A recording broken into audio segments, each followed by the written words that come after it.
Well, that's kind of how Yeah. social contracts work. You kind of do get affected by keep maintaining the autonomy of other people. Yeah.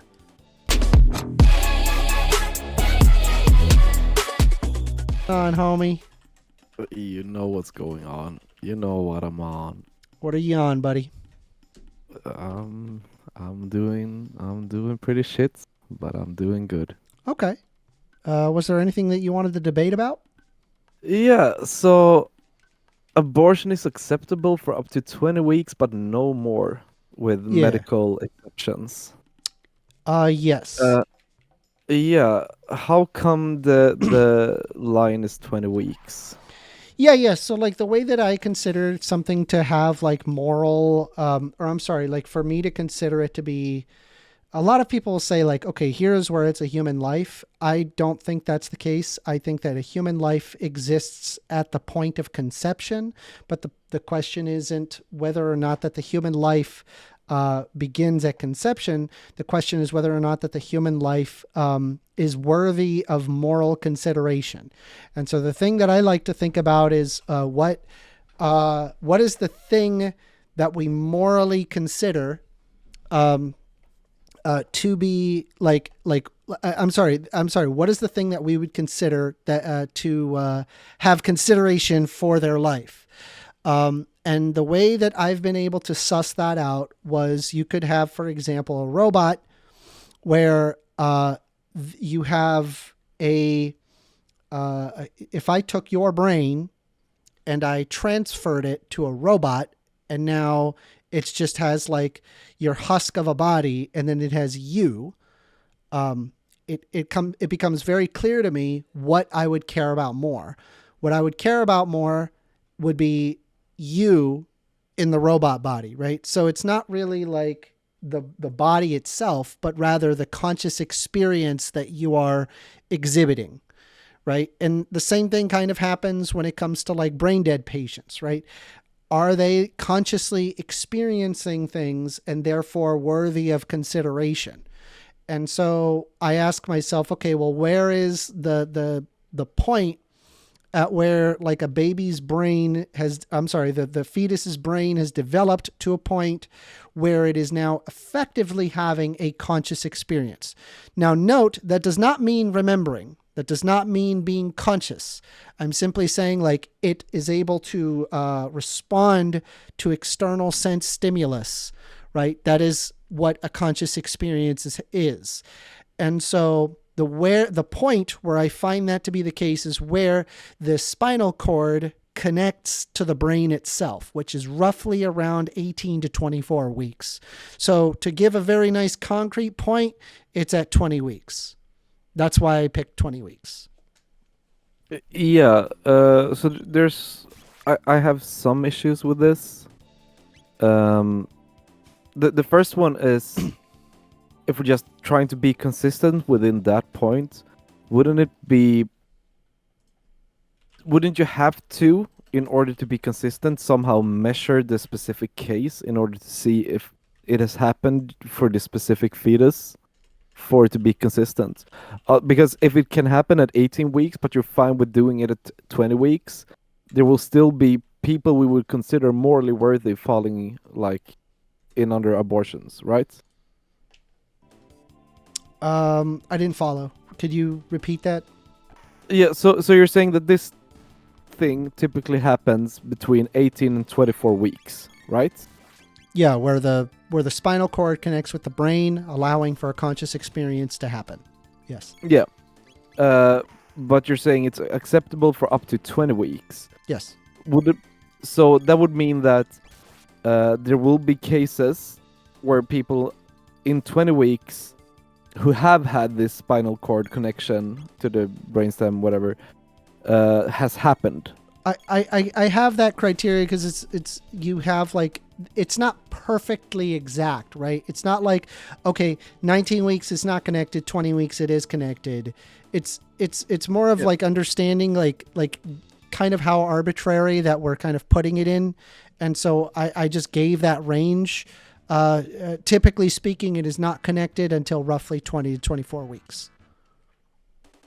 Yeah, so there seems to be something else playing a part in this that would make it so that we would like to have a certain threshold.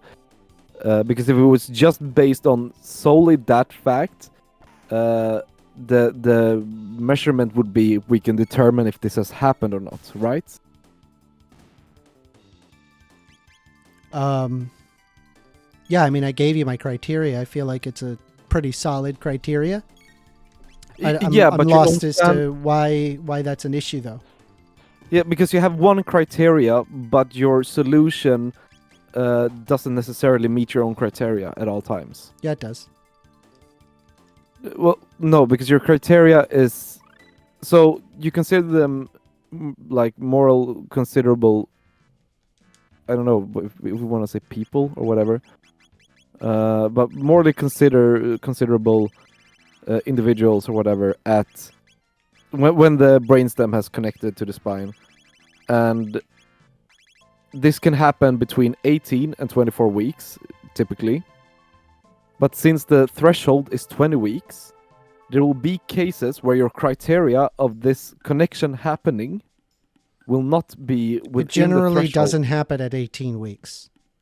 Yeah, but it can happen, right? I mean, I suppose so. But like, again, Yeah, you're it can happen at attributing like 19. a rarity as opposed to like, you have to have like a point where it's acceptable, right? Well, so this is why I kind of think that like weeks are stupid. It's just where we determine 7 days have passed. What's the big deal? I did not mean the measurement of time. I meant like setting a weekly a number of weeks limit for abortions. Well, It what are feels you like what are you proposing? I'm not sure I have a threshold, to be honest. I think all abortions are equally good. But I'm coming All from bodily abortions? autonomy. Yeah. Every single but one? yep. I mean, like, I think like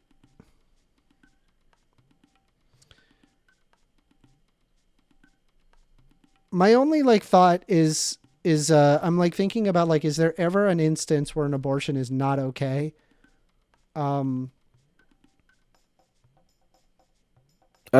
I would say that like abortions. I mean, like if somebody's like getting them all the time, it's kind of weird, right?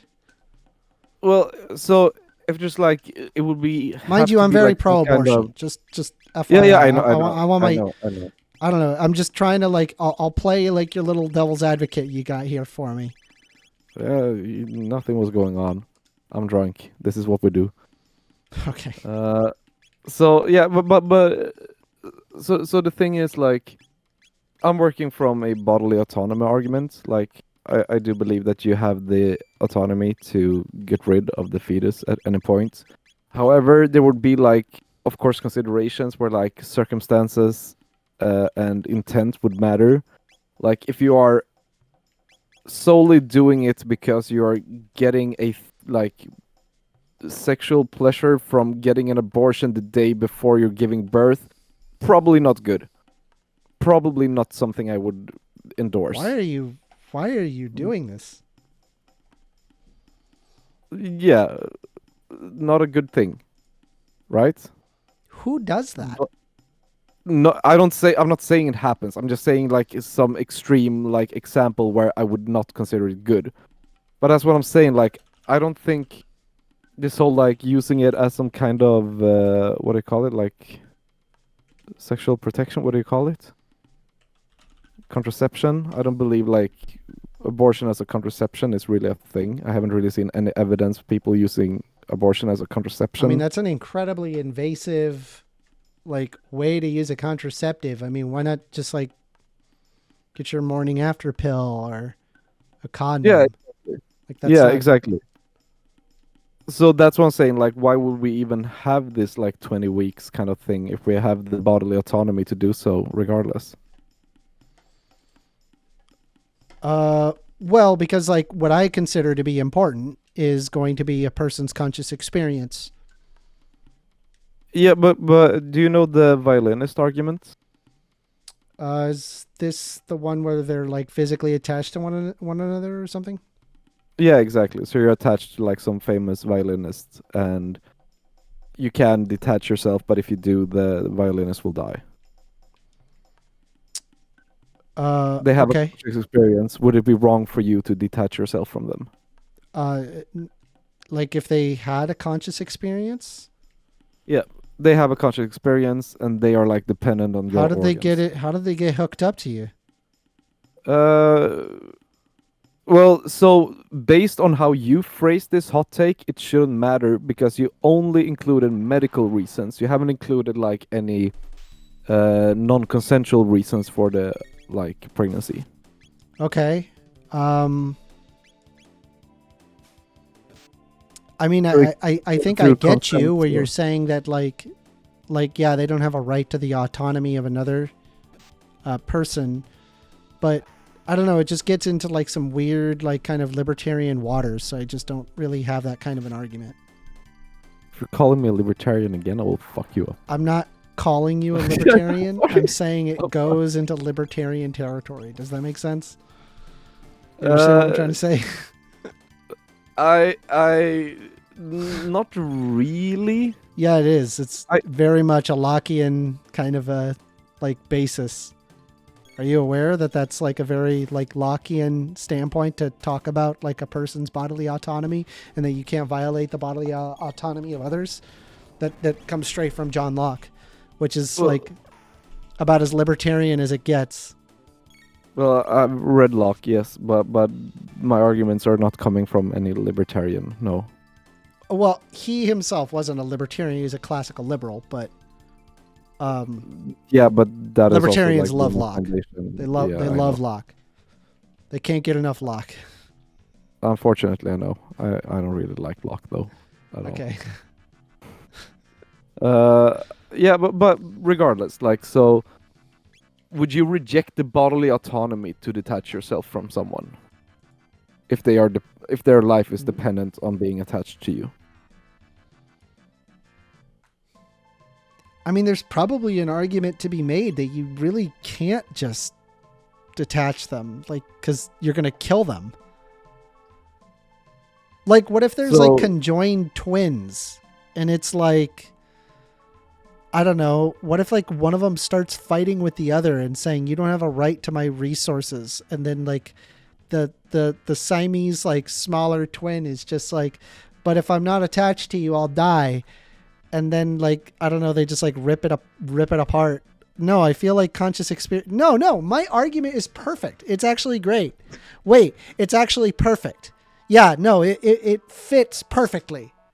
Yeah, you got conjoined twins.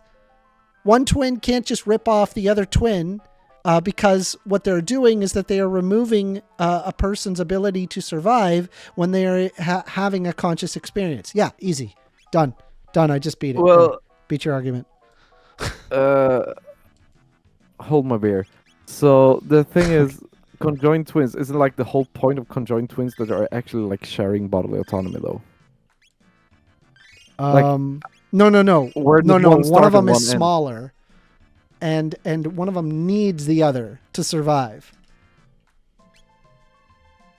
Well, then you would also have to make an argument that I would have to accept that they are two different people who are conjoined. Yeah, which they I have two don't know. different brains, and they have arguments and stuff. Like they're just like, Yeah, but he's if we just put like, two brains into hey, the same pass me body, some of that food. but if we put two brains into the same body, the two brains would share the bodily autonomy, right? I think this guy's a philosophy major, don't you? I do. I really do think he's a philosophy major. How did you know? Bro, I think I've seen enough of philosophy majors. I do like you, Amender. You know, but for real, if a brain, if we had a body, we had an empty husk, and we added two brains to that body, would one brain have the bodily autonomy and one wouldn't? How? science, That's bitch. literally not like no matter what you do, I don't even think that's physically possible. Elon Musk. Bro, whatever. You got any other argument? Come on. You got better than this. So this Do you is need me to literally your- operate in this fucking bizarro world hypothetical? Go ahead. Go ahead. I'll operate in your bizarro world hypothetical. Go for it. Okay, 2 brains in one body. Which brain has bodily autonomy? They both have bodily autonomy. Okay, so if 2 brains share a body, they both have bodily autonomy. 2 brains, 1 body. They both share bodily autonomy. Yes. Yeah, so I would argue that conjoined twins have a shared body. Correct. Yes, so they both have bodily autonomy. Okay. So you can't just like remove them. Yeah. Yes, Okay. in this sense, yes, because then they would both have the bodily autonomy over the same body, which is not the case for an abortion because it's 2 different bodies. Bodily autonomy they would not have bodily autonomy over the same body because it's different bodies. Yes, I'm giving the aspect of the conjoined twin not being super attached, but being like a smaller version that's all kind of like limpy and, off to the side. 1 plus 1 is 2, but Like, 2 dude, is if it was still fully 1. conscious, I'd be like, yeah, don't like, okay, well, first of all, I'd be like, imagine we did like an x-ray and then it's like, bro, you're sharing a lung with this thing. Like, bro, you can't, like, you'll be fine, but this dude's going to die if I think you would actually have a moral obligation to not. So again, in a case where it's a shared body, because I would consider a conjoined twin one body. It's not a shared body. I got done explaining that. But did you hear what I said? I would consider a conjoined twin one shared body. It just has more parts than the typical body. Yeah, I'm not following you at this point. I feel like I made the argument. I feel like it's there. Yeah, and I'm explaining why I disagree with it. Okay. Why is it Yeah. again? So your argument was that, of course, we would have some kind of moral reason or moral pressure or obligation to not detach ourselves because consider conjoined twins. They No, could because not they just are having a detach conscious from experience. You've added the fact that they have a conscious experience, and so I'm giving it a moral consideration to its existence. it. Yeah, exactly. But I'm discussing specifically the conjoined twins.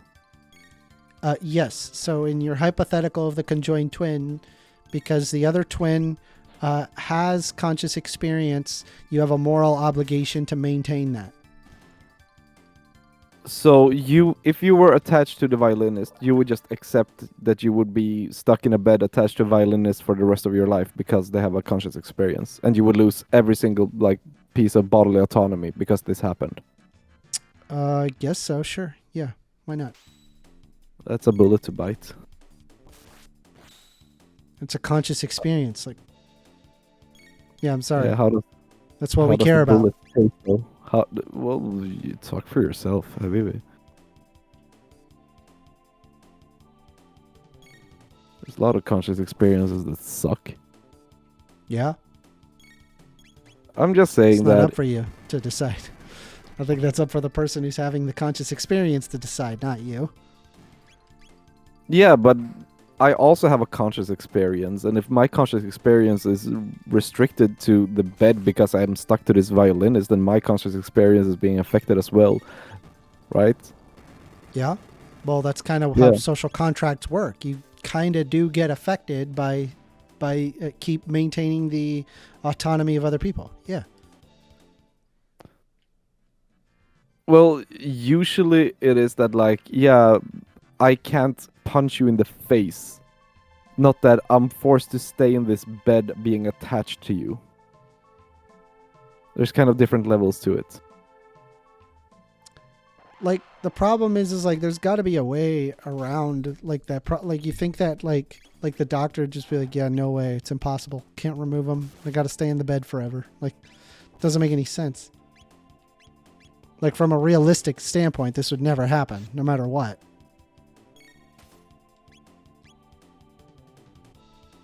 You need to read more philosophy.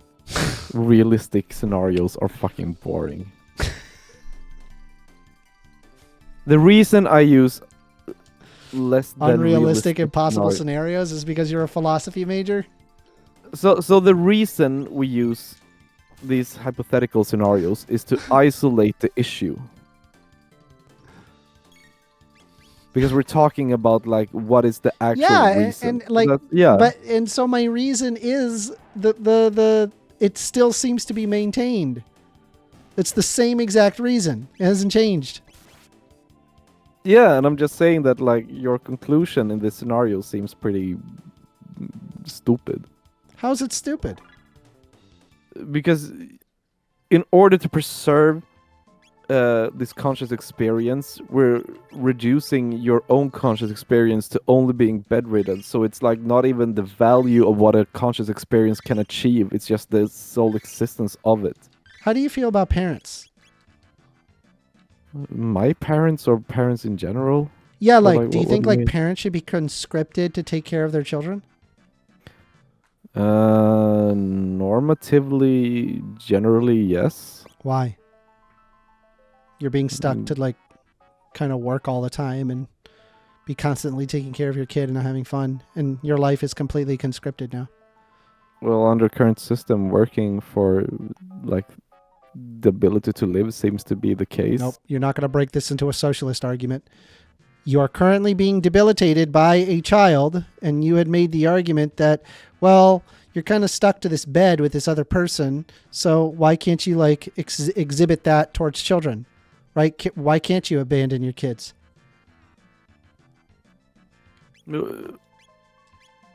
Wait, so I definitely So think you don't there are believe it. You don't believe this. Wait. There's no way you believe this. No way. So this is like such a false analogy because I'm just talking about Really? your bodily autonomy yourself. Yes. The right, what you do with your own body, what's attached to your body, what's living off your body, and you using your body to work. Not the same thing. No, but that's not what I said. I'm saying you're taking care of kids. Are they attached to your body? No, but you're conscripted. You're conscripted to be there, and you're conscripted to use your resources on this person that is unreasoning. And let's be honest, they're kind of dumb. Kids are dumb. So why can't you just abandon the kid? Maybe you should. Fuck kids. Stupid. They're in the way. They smell bad. Yeah, I'm gonna. I know you don't actually believe that. You know, so I do believe they smell bad. Holy shit. No, so what I'm saying is like generally, yes, it's good for parents to take care of their kids, but that's like what you're saying. But like, is there a person says you like, can surrender your children though? is there a Adoption, safe metaphysic- drop is location. there- Yeah, again, you're still conscripted to do that. My argument still stands. Wait, no. Yeah, That's you not are. what I'm You're saying, conscripted. though. You can't just abandon What? your kids. You can actually get child neglect, right? If you're the That's a custodian legal of the argument. child and you decide to abandon the child because I don't know you're bored or whatever, then yeah, that would be not actually- acceptable. Actually, that's conflating legality with morality fallacy. It's not a fallacy. Also, I It is, understand the though. Wait, difference what? between That's legality and definitely a morality. fallacy. Maybe that's a fallacy. It's not a fallacy. Where did you get that? Conflating morality with legality, yes. What's it called? Conflating morality with legality. Or appeal to legality. Fallacy to conflate legality with morality.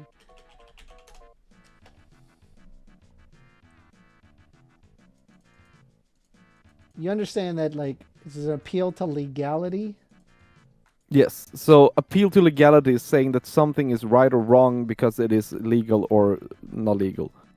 Okay, but you understand that it's like I feel like I'm like, hey, this is morally wrong. Like intuitively, it's morally wrong to abandon your kids because you feel like it. And on top of that, legally, you would get in a lot of trouble. So like, Yeah, but I don't require the legality to be like, oh, okay, yeah, it's that. So I don't know what your point is. yeah, so the reason bringing up laws are dumb because when we're trying to like say what should be legal or not, we're like talking morality, so we will still use morality to determine laws, not the other way around. I understand that. I literally was talking about the morality of it. You're not going to do this to me. No, but you said like, yeah, but you'll be hit with child neglect, and I'm like, Yeah. yeah, but that doesn't matter. You would. Yeah, but that doesn't address Fine. if that's good or That bad. still doesn't. Yeah, wait, but it. Please tell me you think it's bad, right? I don't need to sit there and have to like reason with you syllogistically why it's bad to abandon your kids. Are you serious? I already said. Okay, so then we already know. We that. already know. We don't have to go over that. Well, yeah, generally you shouldn't abandon kids, but that's also like I'm saying you don't believe that because you don't. If you're expecting some like grand moral truth, like no, that I don't believe there's like some moral law that there is like always completely wrong to abandon children or something. I gotta tell you, bro. This is the weirdest abortion debate I've ever had. What the fuck do you expect from me?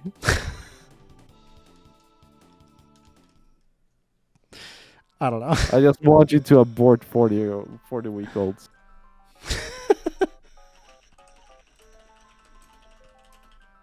That's all I'm saying. No, but like I already felt like you bit the bullet. You would be attached to someone for life, which is like I feel it's ridiculous. I mean, I don't worry. I'd fight every step of the way. Like, how do we get this person off me? I didn't consent to this. Also, doctor, why did you physically attach me? Like, I understand it's not for the sake of the hypothetical, but like just from like an intuitive sense, like none of this works in reality. But they're using your kidneys or something. I don't know. I'm not a doctor. as opposed to like a dialysis machine. What's the machine that's like a kidney? It's like an actual kidney. It does the function of a kidney. Dialysis machine. It broke. Someone correct me if I'm wrong with that. It's fine. It broke. It's broken. So they they were like, yeah, there are no other hospitals nearby. This is impossible. We need to get this person on another human ace. Antarctica snowstorm. Yeah, literally makes no sense. Just doesn't make any sense, bro. Just kill both of us. Just kill both of us. Fuck it. Base. Super Stupid. abortion.